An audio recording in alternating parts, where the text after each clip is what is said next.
महाकाव्य लिखने वाले श्री जयदेव महाप्रभु, बंगाल का उनका जन्म।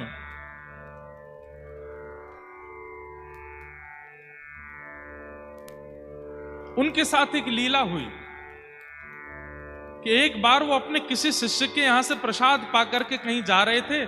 खूब सारा धन धान्य सोना चांदी उनके पास था। बीच मार्ग में कुछ लुटेरों ने उनके रथ को रोक लिया और सारा धन हरण कर लिया। जयदेव महाप्रभु बोले, भैया तुम सब ले जाओ, हमको छोड़ दो।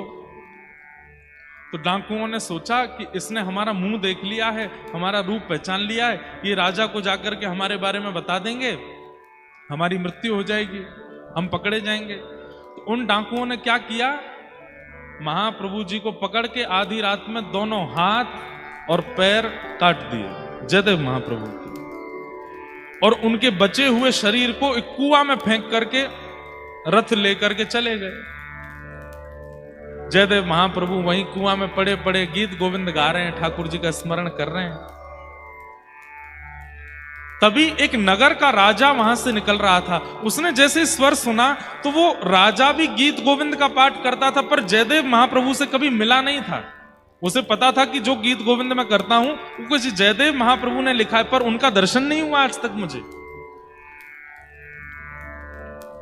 कुआं में झांक करके देखा तो बिना हाथ बिना पैर का कोई व्यक्ति, और मंद मंद मुस्कुरा रहा है, रक्त की धार बह रही है, और बस जगन्नाथ जी को याद कर रहे हैं। सैनिकों से कहा, जल्दी निकालो इनको बाहर।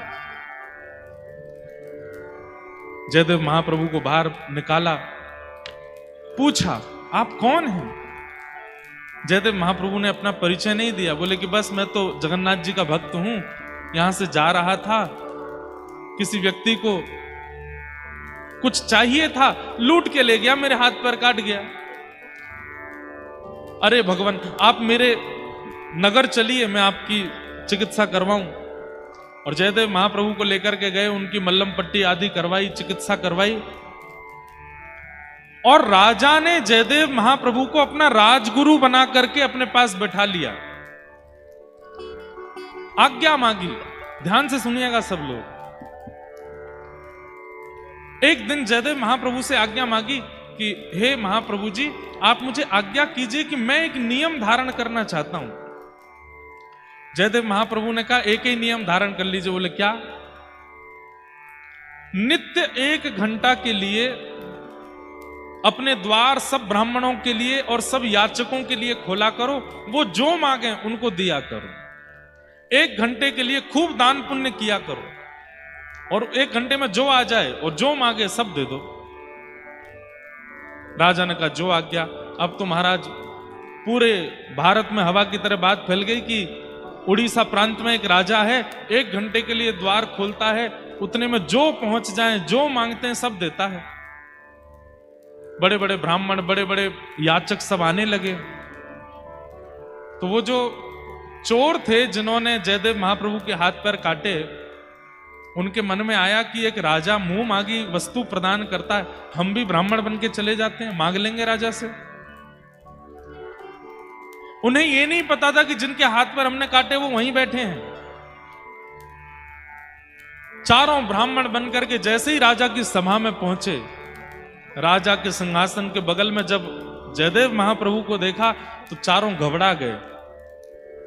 बोले, अरे ये तो वही हैं जिनके हाथ पर हमने काटे थे, ये हमारा रूप जानते हैं, ये राजा को सब सत्य बता देंगे, यहां से निकलने में ही फायदा है। जैसे ही चारों वहां से जाने लगे तो जयदेव महाप्रभु समझ गए कि संकोच में यहां से भाग रहे हैं।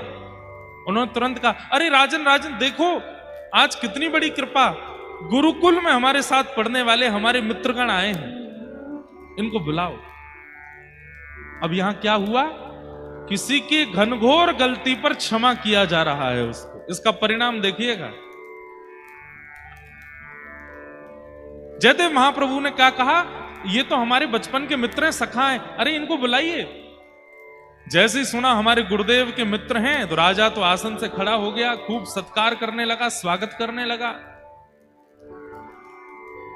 उन चोरों को पकड़ करके भीतर लाए, मुंह मांगी दक्षिणा, मुंह मांगी वस्तु, मुंह मांगा प्रसाद उनको प्रदान किया। और राजा बार बार चरण पकड़े, आप मेरे गुरुदेव के सखा हैं तो मेरे भी गुरु हैं, मैं आपको प्रणाम करता हूं।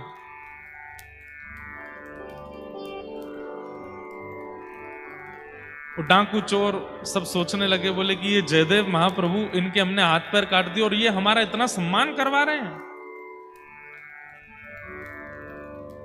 चलो अच्छा है, इतनी सामग्री, इतना धन धान्य दिया। राजा ने कहा ये सब आप लेकर के जाओ। तो उठा नहीं पा रहे थे तो राजा ने सैनिक भेजे उठा करके सामान के इनके आश्रम तक छोड़ के आओ। इतना सामान दिलवाया। जब वे सैनिक सामग्री उठा करके चल रहे थे तो बाहर जाकर के उन सैनिकों ने पूछा, महाराज आप लोग कौन हैं?